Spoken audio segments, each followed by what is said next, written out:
रूहानी स्टूडियो के प्रोग्राम पासबानों की खिदमत में आप सबको सलाम। आज हमारे साथ पास्टर जमील नाजिर मौजूद हैं, जिनका ताल्लुक new life in Christ church से है। मैं पास्टर साहब से रिक्वेस्ट करूंगी कि वो अपनी मसीही ज़िंदगी के बारे में हमें कुछ बताएं। Praise the Lord. मेरा नाम जमील नज़ीर है और बेसिकली मैं लाहौर के रहने वाला हूँ। तो खुदावंद का ये रहम था कि जब मैं 8वीं क्लास में था, एक दोस्त मेरे जिनका नाम स्टीफन जॉन था, वो एक जगह मिलते हैं और हम वहाँ से फिर एक ऐसे ग्रुप में आते हैं जिसका नाम लैम्प फेलोशिप इंटरनेशनल था। मैं उस वक्त 8वीं क्लास में था और तकरीबन 26 साल लैम्प फेलोशिप के साथ खिदमत की। बड़े स्टेजेस पे तो नहीं की, ये ज़रूर कहेंगे कि यूथ लेवल में, सिक्योरिटी लेवल में हम खिदमत करते रहे और बाप का रहम है कि आज खुदा का फजल है कि उसके कलाम को लेके चल रहे हैं। 2016 तक मैं लैम्प फेलोशिप के साथ रहा। पास्टर जी, कितने सालों तक खुदावंद की खिदमत में हैं? तकरीबन 29 साल हो गए हैं। और जब से लैम्प फेलोशिप को छोड़ा तो नहीं कहेंगे, सॉरी ऐसी बात नहीं है, लेकिन जब से लैम्प फेलोशिप से खुदा ने एक वे चेंज किया तो मैं फिर ब्रिक्स मेकर एरिया, जिन्हें भट्टे कहते हैं, मैं वहाँ खिदमत कर रहा हूँ। गंडा सिंह बॉर्डर पे खिदमत कर रहा हूँ। इसके अलावा खुदा का रहम है कि खुदा बाजोड़ एजेंसी में, मोहम्मद एजेंसी में, आज़ाद कश्मीर में, रहीम यार खान, इन एरियाज़ में जाते हैं और खुदा की खिदमत करते हैं। पास्टर जी, इसके अलावा अपनी चर्च की खिदमत के बारे में हमें कुछ बताएं कि चर्च में आपकी खिदमत क्या? चर्च में तो मैं सिर्फ एज अ मेंबर अपने चर्च में जाता हूँ और मेरी फैमिली भी एज अ मेंबर ही जा रही हैं।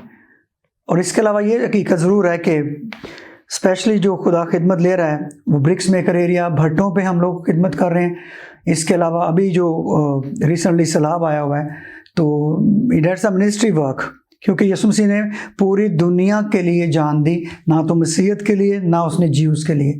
तो जो आज मुस्लिम बहन भाई मुश्किल में हैं तो बाप का रहम है कि वहाँ तक भी खुदा सोर्स मुहैया किए हुए हैं और हम उनकी मदद कर रहे हैं। पास्टर जी, खुदावंद की खिदमत में आने के पीछे आपकी मोटिवेशन क्या थी? मैंने आपको स्टार्टिंग में एक चीज़ बताई थी, आप सुन के ज़रा हंसेंगे। अभी भी वही सिलसिला शुरू हुआ है जिसे मरियाबाद का मेला कहते हैं। तो हम मरियाबाद के मेले से वापस आ रहे थे तो एक दोस्त ने, जो बाद में दोस्त बना, उनका नाम स्टीफन जॉन है, उनका ताल्लुक लैम्प फेलोशिप इंटरनेशनल से था। तो उस मेले में वापसी में मेरे साथ एक और दोस्त थे, जवेद बेंजामिन। हम वापस जब आ रहे थे तो हमने वहाँ का जो एरिया देखा तो हमें समझ नहीं आई, लेकिन खाने के लिहाज से हमने वहाँ खाना नहीं खाया, लेट हो गए। तो जब उसके हाथ में 4 शॉपर थे तो हम उसको शॉपरों को बड़े गौर से देख रहे थे। हमें नहीं पता था कि इस बंदे ने शॉपर दे के ज़िंदगी को कहाँ पे लेके जाने वाला है। उसने एक शॉपर मुझे और एक ब्रदर जवेद को दिया और बस उसने एक ही सवाल किया कि आप क्या करते हो। मैंने कहा मैं उस टाइम 8वीं क्लास में पढ़ रहा था।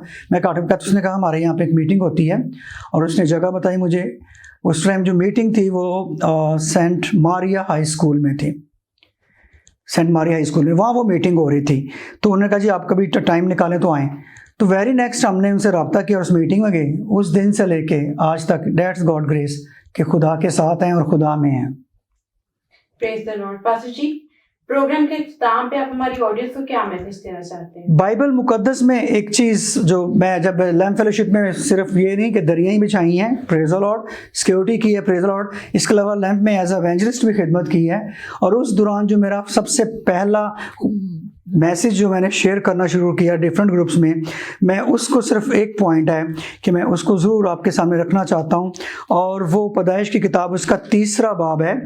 और इसमें स्ट्रेटली अगर आप सीखा हो कि सांप कुलदश्ती जानवरों में था, यानी कि उसके अपने पाँव थे, वो चलता था, वो हवा के पास आता है, हवा की। इसमें 2 बड़ी गलतियां, मिस्टेक्स हुई हैं, क्योंकि जब इब्लीस उसे, तब सांप ने औरत से कहा तुम हरगिज़ ना मरोगे, बल्कि खुदा जानता है जिस दिन तुम उसे खाओगे तुम्हारी आंखें खुल जाएंगी। लेकिन इसका जो पीछे पैसेज है वो हवा से एक सवाल करता है। और वो सवाल क्या करता है, ये 3 बाब 2 आयत में लिखा है, औरत ने सांप से कहा कि बाग के दरख्तों का फल तो हम खाते हैं। उसने कहा क्या खुदा ने सब दरख्तों से फल खाने से मना किया? अभी हवा का जवाब था, पर जो दरख्त बाग के बीच में है उसके फल की बाबत खुदा ने कहा था ना तो उससे खाना ना छूना वरना मर जाओगे। ऐसा खुदा ने नहीं कहा था। इसको माँ हवा ने अपने पास से बयान किया, इसको उसने अपने पास से बढ़ाकर उसने बयान किया। खुदा ने क्या कहा था? पैदाइश 2:17 में लिखा हुआ है, इस वर्ष को जरूर देखेंगे, उसमें लिखा है लेकिन नेक और बद की पहचान के दरख्त का कभी ना खाना, क्योंकि जिस रोज तूने खाया तू मरा।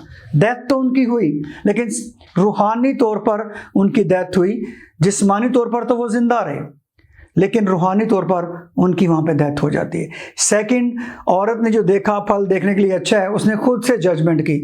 मैं हमेशा कहता हूँ ये दो गलतियाँ उन्हें बाग एदन से बाहर लेकर गई। सबसे पहली गलती कि उसने कलाम को अपने पास से बढ़ाया, और दूसरी गलती कि वो खुद से जज बन गई। और तीसरी बात जो लास्ट पॉइंट है, लिखा है कि जब वो फल खा लिया उनकी आंखें खुल गई। तो बाइबल मुकद्दस में लिखा हुआ है खुदा उन्हें ढूंढने आ गया। खुदा एक्चुअली जब ढूंढने आता है तो लिखा है पैदाइश की किताब 3:8 में, और उन्होंने खुदा की आवाज़ जो ठंडे वक्त बाग में फिरता था सुनी, और आदम और उसकी बीवी ने अपने आप को खुदावन के हुजूर से बाग के दरख्तों में छुपाया।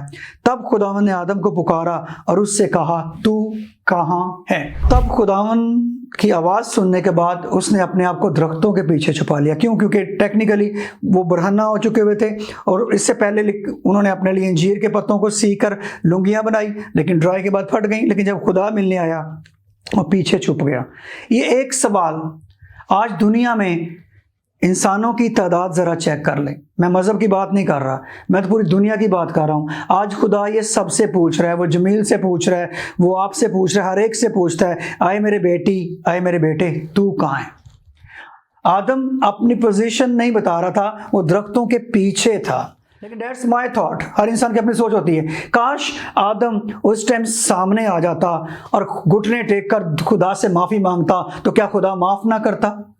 लेकिन वो छुप गया, और जब सामने आया तो पहला काम उसने इल्ज़ाम लगाने का किया। उसने हवा पे लगाया, हवा ने इब्लीस पे लगा दिया। लेकिन खुदा ने एक ही सवाल किया, तू कहाँ है? मैंने तुझे घर का सरबराह बनाया था, मैंने तुझे हर चीज़ अख्तियार दिया था, तू कहाँ है?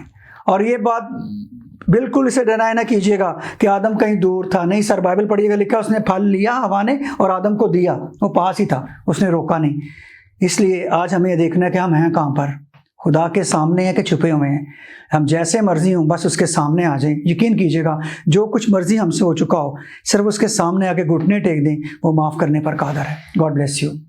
Pastor Jamil, thank you so much कि आप पानी स्टूडियो में और अपना कीमती वक्त हमें। मैं आप सबका भी और आपके सारे सीनियर्स का और मैनेजमेंट का शुक्रगुजार हूँ कि आपने ये मौका दिया, और सिस्टर मरियम का जिन्होंने मुझे मदु किया कि हम आके खुदा कलाम को सीख सकें। वंस अगेन आपकी पूरी टीम का बहुत बहुत शुक्रिया।